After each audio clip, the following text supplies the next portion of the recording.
इसलिए लंकिनी ने सत्संग की महिमा बताई हनुमान जी को, और हनुमान जी दूसरे पहाड़ पे चढ़ के 400 कोस का जो ये समुद्र है उसको पार किया।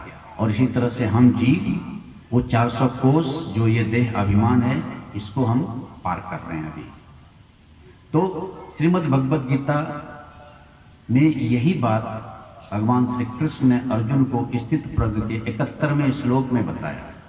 विहाय कामान सर्वान पुमान चरति निष्प्रह निर्मम निहंकार स शांतिम अधिगच्छति। अभी ध्यान देना, इसको मेल करूंगा यहां से। विहाय मतलब छोड़ के, विहाय मतलब छोड़ना, छोड़ के। विहाय कामान, कामान मतलब काम, कामना को। सर्वान मतलब सभी कामनाओं को छोड़ के। विहाय कामान सर्वान। पुमान, पुमान मतलब व्यक्ति, मनुष्य, जीव। विहाय कामान सर्वान पुमान चरति, चरति मतलब रहता है। निष्प्रह, निष्प्रह मतलब निःस्पृहा, जो तीसरा है वहां पे हमने बात की 4 का, पहला कामना की बात की थी और तीसरा अस्पृहा का बात किया था। तो विहाय कामान सर्वान पुमान चरति निष्प्रह निर्ममः, ममता, निर्ममता दूसरा बात किया था हमने, कामना ममता अस्पृहा।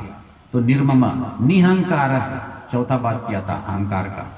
तो भगवान श्री कृष्ण भी बोल रहे हैं कि ये 4 चीज अगर तुम छोड़ देते हो, विहाय कामान सर्वान पुमान चरति निष्प्रह निर्मम निहंकार, यानी अगर जीव सारे कामनाओं को, निर्मम मतलब सारे ममता को, निहंकार मतलब सारे अहंकार को, और निष्प्रह यानी सारे अस्पृहा को, विहाय मतलब अगर छोड़ देता है तो शांति अधिगच्छति, वो शांति को प्राप्त करता है।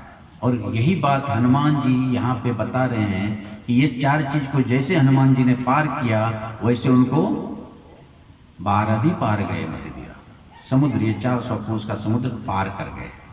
हम सभी जीव इसी लक्ष्य के साथ इस 5 दिन के सत्संग में बैठे हैं कि हम भी इस 400 कोस की देह यात्रा, देह अभिमान की यात्रा को पार करें और फलतः हम भक्ति रूपी सीता को खोजें। ये दूसरा पहाड़ था देव्य सज्जनों, जो विचार रूपी पहाड़ था। अभी इसी को अगर मैं दूसरे तरीके से बोलूं तो हमारे जीवन में 4 फेज आते हैं, 4 स्टेज आते हैं। पहला बचपन, दूसरा जवानी, तीसरा प्रौढ़ावस्था और चौथा वृद्धावस्था। ये 4 स्टेज आता है जिसे हर जीव को पार करना है। अगर ये 4 स्टेज आप खुशी खुशी पार कर जाते हैं तो आपको ये 400 कोस की समुद्र यात्रा पार करने का मतलब समझ में आ जाएगा। बचपन, जवानी, प्रौढ़ावस्था और वृद्धावस्था, और ये चारों का रिलेशन हमारे जीवन में क्या है? संतति, संपत्ति, संसार और स्वास्थ्य। और ये 4 चीज ही हमारे जीवन में दुख देता है।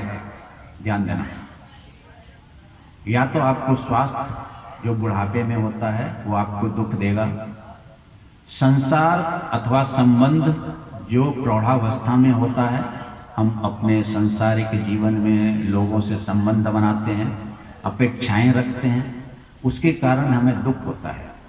अगर कोई हमारा बात नहीं माने तो हमें दुख होता है, और अगर बात माने तो हमें खुशी होती है। तो ये हो गया संबंध, ये हमें दुख देता है।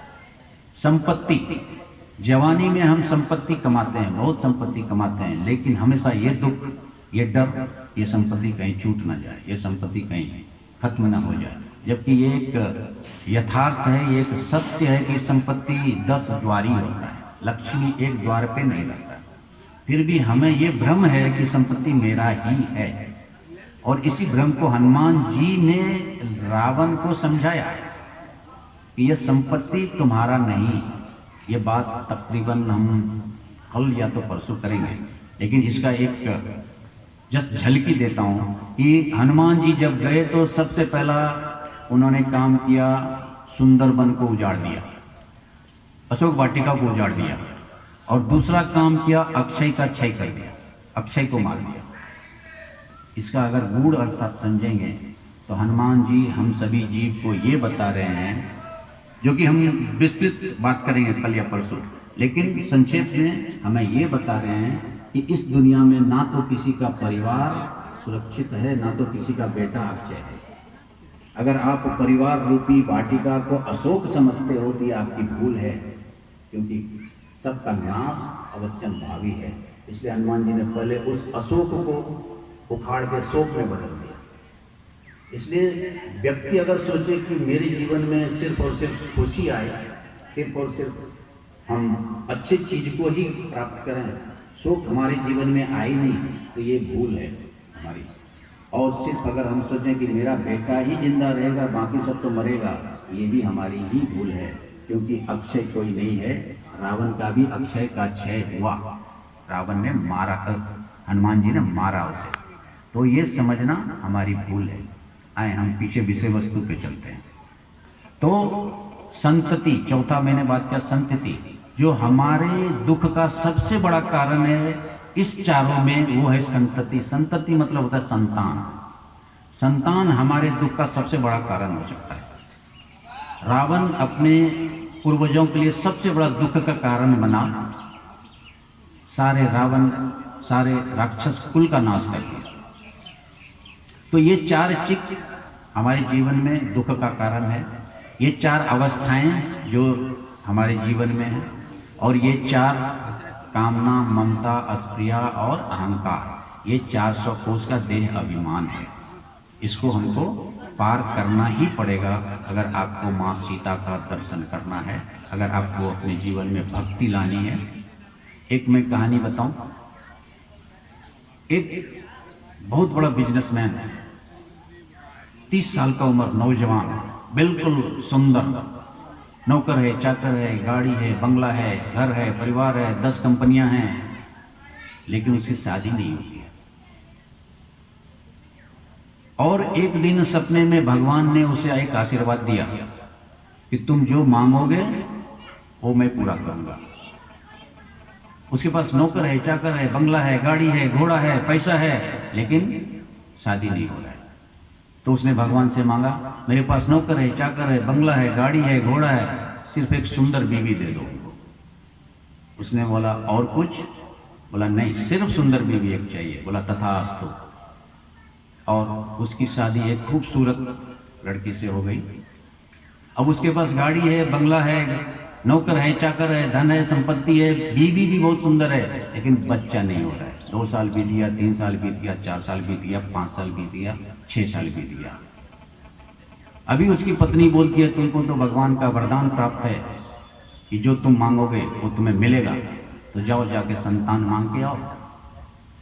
वो गया, बोला भगवान हमारे पास गाड़ी है, नौकर है, चाकर है, बंगला है, कोठी है, एक सुंदर बीवी भी है, सिर्फ एक बच्चे की कमी है, तो एक बच्चा दे दो। बोला और कुछ? बोला नहीं, और कुछ नहीं चाहिए, सिर्फ एक बच्चा चाहिए। बोला सोच के बोलो। बोला बिल्कुल सोच के बोल रहा हूं। बोला तथास्तु। और कुछ दिन के बाद उनकी पत्नी प्रेग्नेंट हुई और एक हृष्ट पुष्ट सुंदर सा बालक का जन्म लिया। अभी वो इतना खुश हो गया, भोज किया, सभी को दावत दिया, इतना बड़ा आदमी था, सारे नगर को सजाया। महीना बीता, 2 महीना बीता, 4 महीना बीता, 6 महीना बीता, साल बीता, 2 साल बीता। बाद में पता चला उसका बच्चा ना सुन सकता है ना बोल सकता है, कान से बहरा, मुंह से गूंगा। नौकर है, चाकर है, बंगला है, गाड़ी है, घोड़ा है, सुंदर बीवी है, एक सुंदर बच्चा है, लेकिन वो बोल नहीं सकता। उसकी पत्नी ने बोला जाओ भगवान जी से बोलो, इसको सुनने और बोलने की ताकत दे। और उस व्यक्ति ने क्या बोला, यही मूल प्रश्न है जो हम सबको समझना है। बोला अब मैं नहीं जाऊंगा, अब मैं नहीं जाऊंगा। बोला क्यों? बोला मैंने तुम्हारे कहने पे मैंने संतान मांगा, मैंने अपने कहने पे बीवी मांगा, अभी मैं तुम्हारे कहने पे फिर जाके बोलूं ये बच्चा को बोलने का शक्ति और सुनने का शक्ति दे दो। भगवान जी बोलेंगे तथास्तु, ये बच्चा बोलने लगेगा, लेकिन क्या पता कल ये कैसा गलत बात बोलेगा कि मेरा कान को भी अच्छा नहीं लगेगा। इससे अच्छा है अब मैं जाऊंगा नहीं। तो इस कामना का अंत नहीं है, इस ममता का भी अंत नहीं है, इस अस्पृहा का भी अंत नहीं है, इस अहंकार का भी अंत नहीं है। ये कहानी तो खत्म हो जाती है, लेकिन ये हमें ये सीख दे के जाती है कि happy life does not mean एक सुखी जीवन का ये मतलब नहीं कि आपके पास सारे भौतिक सुख संपादन हो तो आप खुश रहेंगे। इसलिए शांति आपके जीवन में आती है तो आपको सफलता मिलेगी। इसकी गारंटी हनुमान जी महाराज दे रहे हैं सुंदरकांड के माध्यम से। शांतम शाश्वतम अप्रमेय मनगम, शांतम शब्द बोल के। और श्री कृष्ण भी अर्जुन को बोल रहे हैं कि तुम्हें शांति कब मिलेगी, जब तुम सारे कामनाओं को, सारे ममता को, सारे अस्पृहा को, सारे अहंकार को छोड़ दोगे, तभी तुमको सफलता मिलेगी, नहीं तो नहीं मिलेगी। तो इस तरह से दूसरे पहाड़ पे चढ़ के हनुमान जी ने 400 कोस के समुद्र की यात्रा को पार किया और लंका पहुंच गए। अभी हम लोग भी इस देह रूपी यात्रा में लंका पहुंच गए हैं। अंदर अंदर आप लंका पहुंच गए हैं। और लंका में जाके हनुमान जी ने क्या देखा? जो चीज देखा वो देखने के लिए आपको तीसरे पहाड़ पर चढ़ने की जरूरत है। आपको अपने अंदर जब दिख रहा है लंका, तो सोने की लंका दिख रही है, यानी पूरा का पूरा लोभ और मोह ही दिख रहा है आपको अपने अंदर। यहाँ 1 किलो सोना, 1 तोला सोना के लिए खून खराबा हो सकता है, वहाँ पूरा लंका ही सोना करता है। और हनुमान जी अब देखने के लिए तैयार है। वहाँ पे और क्या दिखा? वो देखने के लिए जिस पहाड़ पे चढ़े हनुमान जी, वो तीसरा पहाड़ था और उसका नाम वैराग्य का पहाड़ था। वैराग्य मतलब अभी हमने बात किया था कि काम, क्रोध, लोभ, मोह, मद, मत्सर, राग, द्वेष, अहंकार को छोड़ना या उससे अनअफेक्टेड होना या उससे प्रभावित हुए बिना आप अपने जीवन पथ पे आगे बढ़ना ही वैराग्य का पहाड़ पे चढ़ना है। तो हमारे जीवन के अंदर भी, हमारे शरीर के अंदर भी अनेक विकृतियां हैं, अनेक विकार हैं, अनेक कुरीतियां हैं, जिसके प्रभाव से इस शरीर को मुक्त करना है। तभी हम आत्म स्वरूप में जा पाएंगे, तभी हम भक्ति रूपी सीता को खोज पाएंगे। तो तीसरा पहाड़ जो है वो वैराग्य का पहाड़ है। गिरि पर चढ़ी लंका तहीं देखी, कहीं न जाए अति दुर्ग विषेकी। ये तीसरा पहाड़। हनुमान जी वैराग्य रूपी पहाड़ पे चढ़े और लंका को देखा। लंका में क्या दिखा? 3 बातें दिखी। जो 3 छंद हैं, दूसरे दोहे के बाद और तीसरे दोहे के पहले 3 छंद हैं, उस 3 छंद में एक एक चीज दिखा हनुमान जी को। और इसलिए वैराग्य रूपी पहाड़ पे चढ़ने की जरूरत पड़ी हनुमान जी को। और हम सभी को वो 3 चीज अपने अंदर दिखाई देता है। अज्ञानवश हम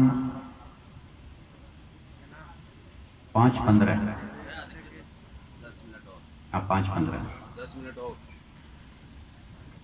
तो हम बात कर रहे थे वैराग्य रूपी पहाड़ पे चढ़ के आप 3 बातों से अपने को बचा पाएंगे। कबीरदास जी ने एक दोहा लिखा, चले चले चले सब कहे पहुंचे बिड़ला कोई, चले चले सब कहे पहुंचे बिड़ला कोई, एक कंचन एक कामनी दुर्गम घाटी कोई। और यही 2 चीज उनको दिख गया लंका में, एक कंचन दिखा, दूसरा कामनी दिखा। कनक कोट विचित्र मणिकृत सुंदरया तनागना, चौहट कहट सुभट वीति, 4 गुरु बहुविध बना।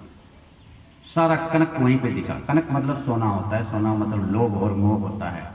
तो कबीर बोलते हैं कि एक कंचन, कंचन मतलब भी सोना होता है, एक कंचन ये दुर्गम घाटी है और ये आपको भक्ति रूपी माँ सीता के पास जाने से रोकेगा। घाटी में अगर आप घुस गए तो फिर पहाड़ पे आपको चढ़ने में बहुत दिक्कत होगी। इसी तरह से इस शरीर में जो ये कंचन रूपी घाटी है, कंचन मतलब सोना, सोना मतलब लोभ और मोह, अगर उस रूपी घाटी में आप गिर गए तो फिर आपको वैराग्य रूपी पहाड़ पे चढ़ना ही पड़ेगा, अगर आपको लंका में जाकर के माँ सीता का खोज करना है तो कंचन। दूसरा कामनी, कामनी मतलब होता है सुंदर सुंदर लड़की बोले या काम वासना बोले, जो भी बोले। तो दूसरा छंद जो है वनबाग उपवन वाटिका सर कूप बापी सोही, नर नाग सुर गंधर्व कन्या रूप मन मन मोहे। रावण के पास यत्र तत्र सर्वत्र नर का, नाग का, गंधर्व का, सारी पत्नियों को, सारे सुंदर लड़कियों को अपहरण करके वो अपने लंका में लाके रखा हुआ था। ऐसी लड़कियां थी जिसे देख करके मुनि और संत का भी मन मोह जाए। तो वो कामनी, एक कंचन एक कामनी, दुर्गम घाटी दो। और ये दुर्गम घाटी अगर आपको जिंदगी में पार करना है तो वैराग्य रूपी पहाड़ पे आपको चढ़ना पड़ेगा, क्योंकि वैराग्य ही आपको इन सारी चीजों से निजात दिला सकता है। श्रीमद् भगवद गीता अध्याय 6 श्लोक नंबर 34, कल मैंने बात की थी कि मन चंचल कृष्ण, अर्जुन ने बोला कि ये मन बहुत ही चंचल है, इसको कैसे मैं निग्रह करूं, ये तो वायु के समान दुष्प्रभावी है। तो इसके उत्तर में श्री कृष्ण ने बताया कि निसंदेह ये बहुत ही चंचल है, लेकिन अभ्यासेन तू कौन्ते वैराग्येन ऋगच्छति। 34 नंबर प्रश्न कि अभ्यास से और वैराग्य से तुम मन को शांत कर सकते हो। और यही बात यहाँ पे हनुमान जी ने किया, वैराग्य रूपी पर्वत पर चढ़े और कंचन कामनी। और तीसरा जो था वो क्या था, कई महिष मानुष धेनु खर अज खल निशाचर बच्चे, उसे क्रोध बोलते हैं, तामस बोलते हैं। तामस कच्चा मांस खा रहा है लंका में। तो अगर आप और हम अपने जीवन में तामसी प्रवृत्ति से घिरे हुए हैं तो भक्ति को पाना मुश्किल है। इसलिए ये 3 घाटी, कबीर ने 2 घाटी बोला, लेकिन मेरी व्यासपीठ 3 घाटी बोलती है, एक कंचन, एक कामनी और एक क्रोध, जो तामस का प्रतीक है। ये 3 घाटी से आप अगर ऊपर उठे वैराग्य रूपी पर्वत पे चढ़ के, तो आपको माँ सीता का दर्शन होगा। और ये 3 पहाड़ हनुमान जी ने भी पार किया है, ये 3 पहाड़ हम सभी जीवों को भी पार करना पड़ेगा। अगर सही में आपको भक्ति को पाना है, सही में आपको इस शरीर से ऊपर उठ के आत्म अवस्था में आना है, अगर आपको सही में इस देह यात्रा को सफल बनाना है, अगर सही में इस जीवन यात्रा को सफल बनाना है, अगर सही में आप अपने गंतव्य को शांति प्राप्त करना चाहते हैं, अगर आप सही में काम कर्म ज्ञान और भक्ति के द्वारा मोक्ष को प्राप्त करना चाहते हैं, आपको विश्वास विचार और वैराग्य रूपी पर्वत पे चढ़ के ही ये सफल हो पाएगा। तो और 10 मिनट है बोले आप? ओके। तो अभी समिति ये बता रहे हैं कि मेरा समय समाप्त हो गया है, लेकिन 10 मिनट और लगेगा हमको, क्योंकि योग में हम जाएंगे। तो आज हमने 3 पहाड़ की बात की और कल से इसी 3 पहाड़ पे चढ़ते हुए हम और संपूर्ण सुंदरकांड के सुंदर तत्व को हनुमत तत्व के द्वारा अपने जीवन में लाते हुए अंत में भक्ति को प्राप्त करेंगे, जो हमारे हृदय में स्थित है माँ सीता के रूप में। ब्रह्म को प्राप्त करेंगे, जो हमारे मस्तिष्क में स्थित है प्रभु श्री राम के रूप में। और उसके जो नियंता है वो हमारे हनुमान जी महाराज हैं। इसलिए हनुमान जी हमारे इस सत्र के हीरो हैं, नायक हैं। और हनुमान जी के द्वारा ही ये संभव है, क्योंकि कल मैंने बोला था कि हनुमान जी वायु पुत्र हैं, तो वायु हमारे नाक से अंदर जाती है और वायु हमारे नाक से बाहर आती है। और इसी वायु के द्वारा हम योग करते हैं, प्राणायाम करते हैं।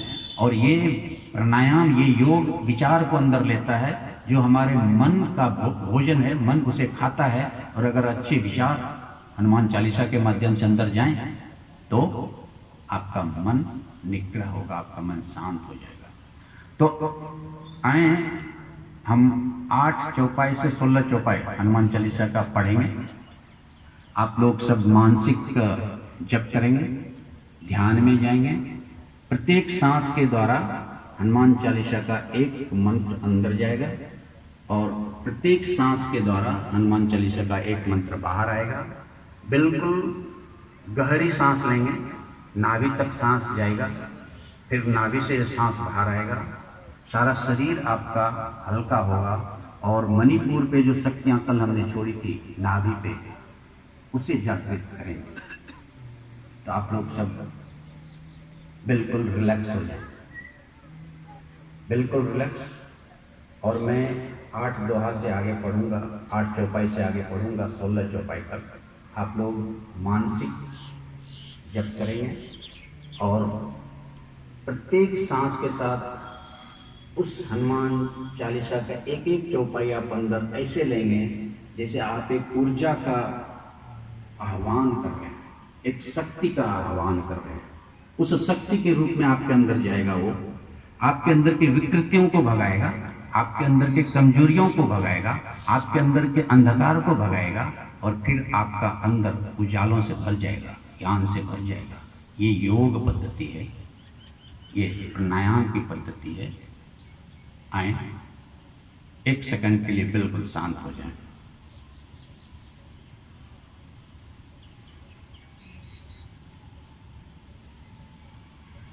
सूक्ष्म रूप धरि सिंह दिखावा, विकट रूप धरि लंक जरावा, भीम रूप धरि असुर संहारे, रामचंद्र के काज समारे, लाए सजीवन लखन जिलाए, श्री रघुवीर हरष लाए, रघुपति किन्नी बहुत बड़ाई, तुम हम प्रिय वर्तें सबाई, सस वदन तुमरे जस गावा, अस कै श्रीपति कंठ लगावा, सनकादिक ब्रह्मादि मुनीषा, नारद सारद सहित हरीसा, यम कुबेर दिक्पाल जहाँ ते, कवि कोविद कह सके कहाँ ते, तुम उपकार सुग्रीव ही किन्ना, राम मिलाए राजपद देना। ये 16वां चौपाई है।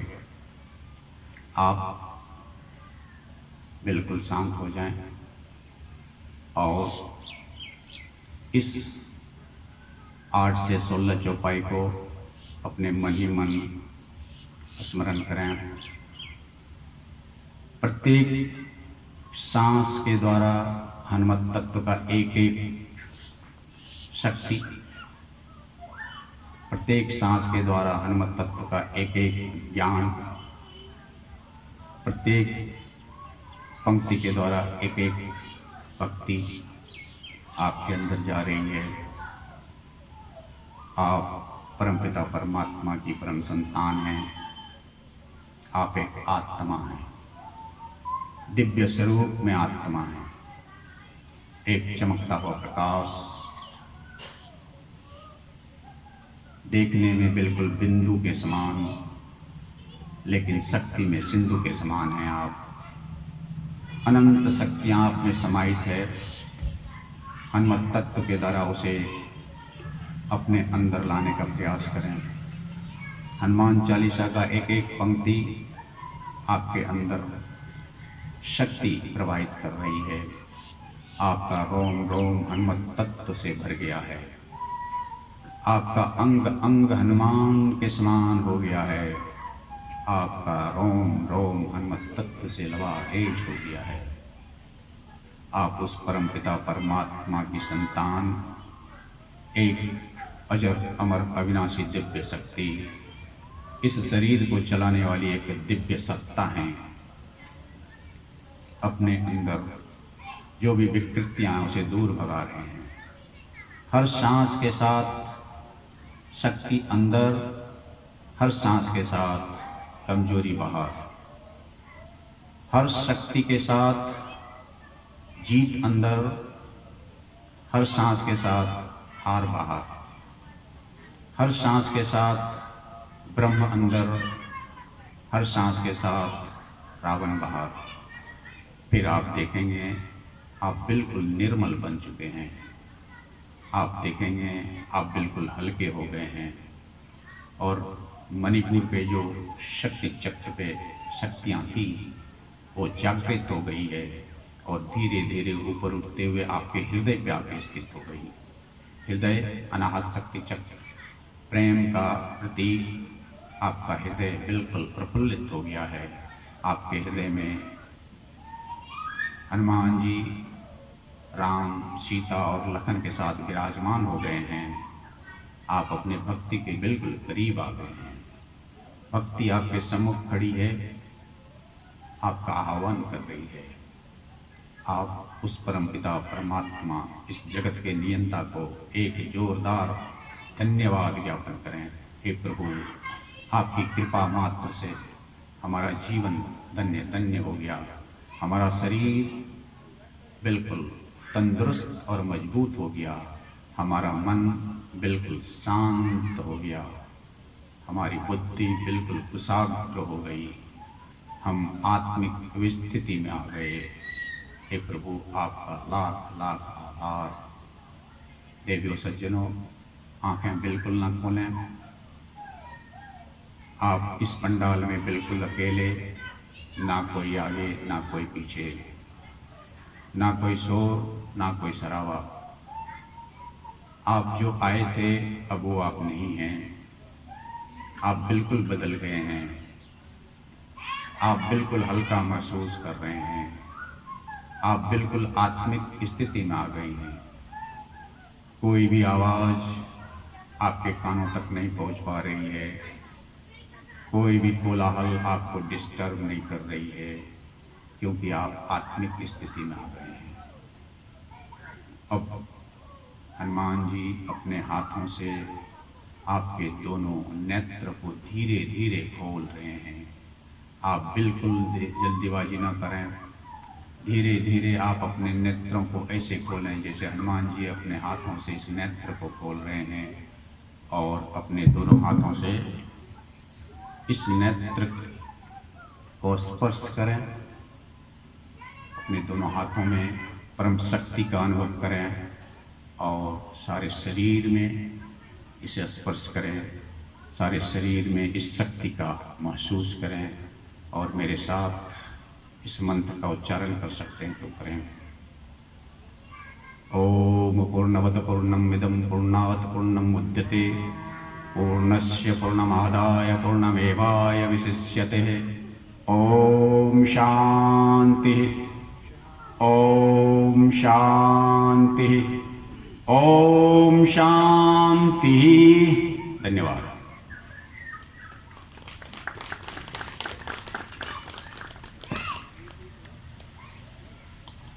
अभी तक आप सब लोग बड़े ही श्रद्धा और भक्ति युक्त होकर श्री महाराज जी से गीता के सुंदर उपदेशों को श्रवण कर रहे थे, और हनुमान जी का सुंदर चरित्र कहा गया है कि राम जी तो हमारे त्रेता में पधारे, द्वापर में हमारे श्री कन्हैया जी पधारे, पर हनुमान जी कैसे हैं कि चारों युग प्रताप तुम्हारा। तो चारों युगों में जिनकी ध्वजा पताका हमेशा लहराती रहती है, ऐसे सुंदर हनुमान जी के सुंदर चौपाइयों को श्रवण कर रहे थे। बस कुछ ही क्षणों के पश्चात अयोध्या धाम से पधारी हुई हमारे परम पूज्य, परम श्रद्धेय, परम आदरणीय पूज्यपाद आचार्य श्री नरेंद्र रामदास जी महाराज जी के मुखारविंद से हम सब लोग भावमयी, करुणामयी, संगीतमयी, रसमयी कथा को श्रवण कर अपने जीवन में धारण करेंगे। बस कुछ ही क्षणों के पश्चात हमारे श्री महाराज जी व्यास मंच पर विराजने जा रहे हैं। हम सब लोग बड़ी ही श्रद्धा और भक्ति युक्त होकर कथा को श्रवण करेंगे। जो लोग अभी तक कथा पंडाल में नहीं पहुंच पाए हैं, उन समस्त श्रद्धालुओं से निवेदन है कि शीघ्र अतिशीघ्र अपने अपने गृह कार्यों से निवृत्त होकर कथा पांडाल में पहुंचकर अपना अपना स्थान ग्रहण करें। कहा गया है कि शुद्ध दारा और लक्ष्मी पापियों के घर होए। शुद्ध दारा और लक्ष्मी